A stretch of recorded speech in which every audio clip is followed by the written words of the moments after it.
নমঃ পার্বতীপতে হর হর মহাদেব। আমি স্বপ্না, আর আমি আজকে বৃহৎ শিব মহাপুরাণের সপ্তদশ অধ্যায়ের গণেশের জন্ম, মুন্ডু ভস্ম এবং গজাননের আজকে 13 নম্বর, 14 নম্বর এবং 15 ও 16 নম্বর পাঠ করতে চলেছি। তো তোমরা সকলে চলে এসো বৃহৎ শিব মহাপুরাণের মধুর বাণী শ্রবণ করতে। আজকের শ্লোকটি হলো ওম একদন্তম মহাকায়ম লম্বোদর গজাননম বিঘ্ন বিনাশকম দেবম হেরম্বম প্রণমাম্যহম। শ্লোকটির অনুবাদ আজকে 13 নম্বর পাঠ থেকে পাঠ করব। তো তোমরা সকলে অবশ্যই শ্লোকটির 1 নম্বর পাঠ থেকে 16 নম্বর পাঠ অবধি শ্রবণ করার চেষ্টা করবে। তো আজকের শ্লোকটির অনুবাদ হলো হরি তেজ মিশি গেল হরি কলে বরে, এদিকে পার্বতী শোকে কাঁদিল অঝরে। হায় হায় কথা বৎস তনয় রতন, দিয়া নিধি কেন বিধি করিল হরণ। কি দোষে আমার হেন কপালে ঘটিল, কেন মোর তনয়ের মস্তক খসিল।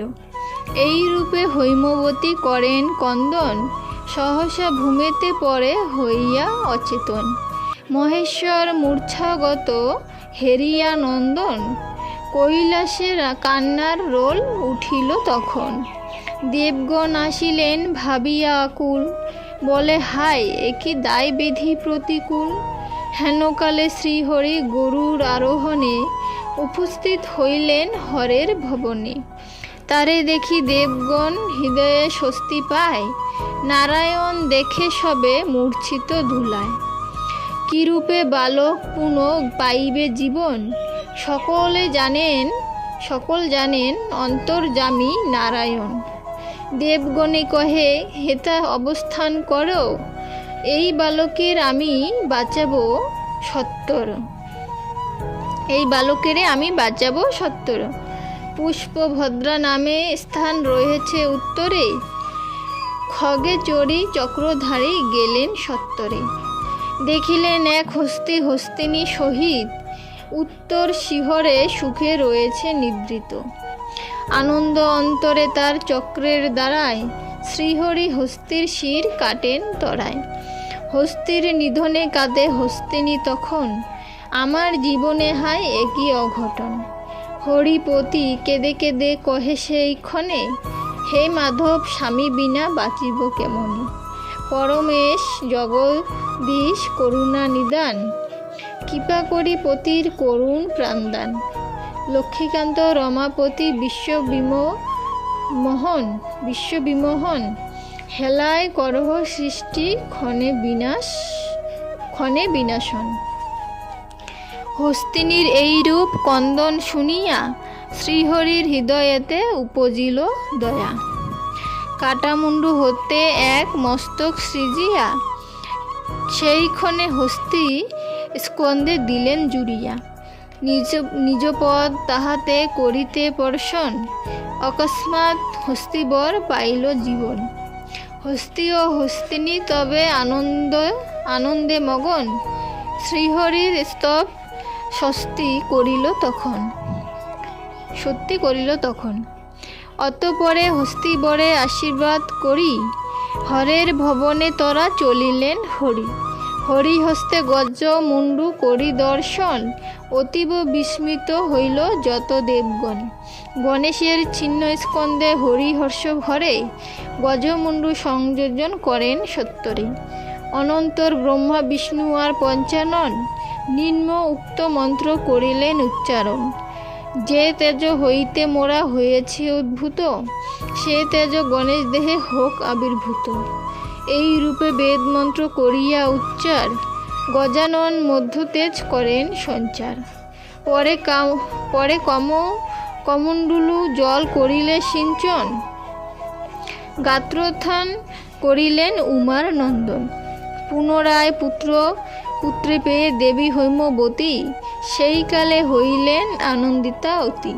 তখন বিবিধ বস্ত্র অলঙ্কার দানে, গণেশের পূজা দেবী করেন বিধানে। অনন্তর কর দ্বারা স্পর্শ করি তারে, দেবী ভগবতী কহিলেন হর্ষ ভরে, হে পুত্র, এক্ষণে তুমি হইলে দুঃখিত, হোক তাহা, তবু তুমি ধন্য কৃতকৃত। এখন হইতে তুমি সকল জনার অবশ্য পাইবে পূজা বচন আমার। সিন্দুরের রেখা দেখি তোমার বদনে, তাই তোমা তাহাতে পূজিবে সর্বজনে। গন্ধপুষ্প নৈবেদ্যতে করিয়া পূজন, ভক্তি ভরে প্রদক্ষিণ করিবে যে জন। কিংবা শুধু নমস্কার করিয়া তোমায়, ভক্তি ভরে উপাসনা করিবে সদাই। তাহার অভীষ্ট সিদ্ধি হবে সমুদয়, তাতে কোনো রূপ নাহি রয়েছে সংশয়। অনন্তর গাত্রোত্থান করি গজানন, প্রথমে মাতার পদ করেন বন্দন। ক্রমে মহেশ্বর ব্রহ্মা বিষ্ণু ঋষিগণে, গণেশ ভক্তিতে নমে সবার চরণে। অনন্তর ব্রহ্মা বিষ্ণু আর পঞ্চানন, একসাথে তিনজন কহেন তখন, এ জগতে আমরা যেমন পূজনীয়, তেমনি গণেশ পূজ্য হইবে নিশ্চয়। অগ্রে গণেশের পূজা করি সমাপন, পশ্চাৎ সকল দেবে করিবে পূজন। অনন্তর ব্রহ্মা বিষ্ণু আর মহেশ্বর, গণেশকে করিলেন দেব গণেশ্বর। অতঃপর হৃষ্টচিত্রে দেব পশুপতি, বহু বর দানিলেন গণেশের প্রতি। কার্তিকের কৃষ্ণপক্ষে চতুর্থী তিথিতে, প্রথম প্রহরে এলে আমার গৃহেতে। এ কারণে সর্বলোক ভক্তিযুক্ত মনে, তোমার চতুর্থী ব্রত করিবে বিধানে। আমার আদেশে এই চতুর্থী হইতে, 1 বর্ষ এই ব্রত করিবে ভক্তিতে। যাহারা সংসারে সুখ বাসনা করিবে, তাহারা তোমায় এই তিথিতে পূজিবে। ধাতু বা মৃত্তিকা মূর্তি করিয়া নির্মাণ, গণেশে করিবে পূজা হয়ে ভক্তিমান। গন্ধ পুষ্প ধূপ দীপ নৈবেদ্য তাম্বুল, গণেশেরে পূজিবে দানিয়া এ সকল। অনন্তর স্তব পাঠ করিয়া তাহার, শুদ্ধ চিত্রে ভক্তিতে করিবে নমস্কার। 1 বর্ষ এই ব্রত করিয়া পালন, শেষ দিনে করিবে ইহার উদযাপন। ঘটেতে তাহার মূর্তি করিয়া রচনা, ভক্তিভরে করিবে গণেশ আরাধনা। বাতি প্রজ্বলিত করি আমার আজ্ঞায়, হোম কর যথাবিধি পদ্মের দ্বারায়। নারীদ্বয় ও বালকদ্বয়েরে পূজিয়া, ভজন করাবে তাহাদের হৃষ্ট হইয়া। সেই রাত্রি জাগ্রত থাকিয়া পরপ্রাতে, গণেশকে পুনশ্চ পূজিবে শুদ্ধ চিতে। পুনরায় গমনার্থ দিবে বিসর্জন, পুষ্পাঞ্জলি দিবে ব্রত করিতে পূরণ। ব্রাহ্মণের আশীর্বাদ করিবে গ্রহণ, ও হোম তিলক পরে করিবে ধারণ। ভক্তি ভরে নমস্কার করি গজাননে, অভীষ্ট প্রার্থনা করিবে মনে মনে। নানা উপচারে শ্বেত চন্দনে সিন্দুরে, নিত্য যেবা গণেশেরে পূজে ভক্তি ভরে। সকল অভীষ্ট তার হইবে পূরণ, কোনরূপ বিঘ্ন তার না থাকে কখনো। বিপ্র আদি চতুর্বর্ণ পূজিবে গণেশে, অবশ্যই সিদ্ধিলাভ পাইবে বিশেষে। নানা সিদ্ধি কামনা করিয়া রাজগণ, ভক্তিচিতে এই ব্রত করিবে পালন। অনন্তর দেবগণ হইয়া সম্মত, তারে গানপ্রত করিলেন নিয়োজিত। সেইকালে নানা বাদ্য হইল বাদন, শূন্য হতে পুষ্পরাশি হইল বর্ষণ। ব্যাস বিরচিত এই গণেশ চরিত্র, শ্রবণেতে বিঘ্ননাশ হইবে নিশ্চিত। জ্ঞান সংহিতায় সপ্তদশ অধ্যায়ের গণেশের জন্ম, মুণ্ডভস্ম এবং গজানন কথন এখানেই সমাপ্ত হলো। আজকে সপ্তদশ অধ্যায় সমাপ্ত হয়ে গেল। এর পর দিন থেকে আমরা আবার অষ্টদশ অধ্যায় শুরু করব।